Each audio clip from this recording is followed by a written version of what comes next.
Poland earthquakes. Poland is well known for its cuisine, architecture, and agriculture. Yet, due to a series of events which have recently occurred in the nation, it might soon become known for something else: earthquakes. Despite being a nation which experiences a very low number of earthquakes, Poland has been struck by a little more than 2,600 earthquakes since 2000.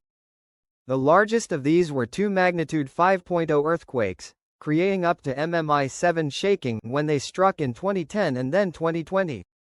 Seismic hazard map. If we turn on the seismic hazard map for Poland, the area which has the highest hazard and thus should be experiencing the highest number of earthquakes can be found bordering the nation of Slovakia to the north around the city of Zakopane. Yet, instead, Poland's earthquakes during the last 24 years have primarily been clustered in two supposedly lower-risk regions. While this might be initially confusing, the cause of most of these earthquakes soon becomes clear once I overlay areas with a high mineral and natural resource potential. As the majority of these seismic events are not simply typical earthquakes but rather what are referred to as induced earthquakes caused by human activity.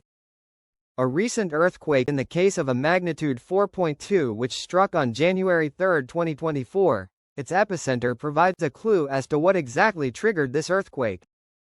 Centered 1,600 meters away from the edge of Zalozny most to the northwest, that feature represents a massive tailings reservoir. I am not implying that this reservoir on its own created this earthquake, but rather that the numerous nearby copper mines and other underground mines did. As, just like fracking, wastewater injection, and geothermal energy production, mining is also a primary cause of induced earthquakes. Even the emplacement and filling of a large water-filled reservoir can sometimes induce earthquakes, such as when a magnitude 6.5 earthquake allegedly linked to the recent filling of a reservoir was triggered in western India during 1967. All of these partially human-caused earthquakes were not purposely caused, but were instead the result of human activity changing the level of stress underlying faults had previously experienced.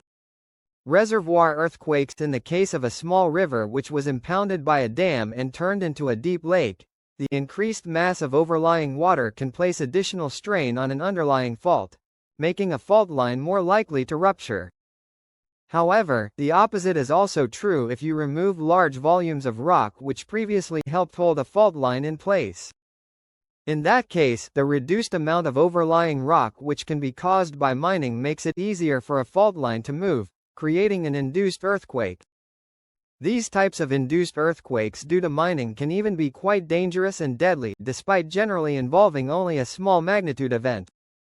Rock bursts. For example, in 2016 a magnitude 4.4 induced earthquake resulted in the deaths of 8 miners, while in 2022 a smaller magnitude 2.7 resulted in the deaths of 10 miners.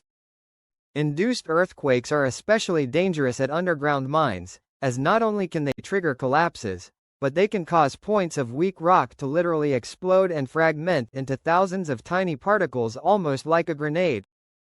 This phenomena is known as a rock burst, and it is part of the job of certain geotechnical engineers to prevent or reduce these events from occurring. Thus, while the majority of Oklahoma's earthquakes originate due to wastewater injection related to oil and gas extraction, in Poland the majority of earthquakes originate due to primarily copper and coal mining. As a final note, I would like to thank this channel's patrons on Patreon and channel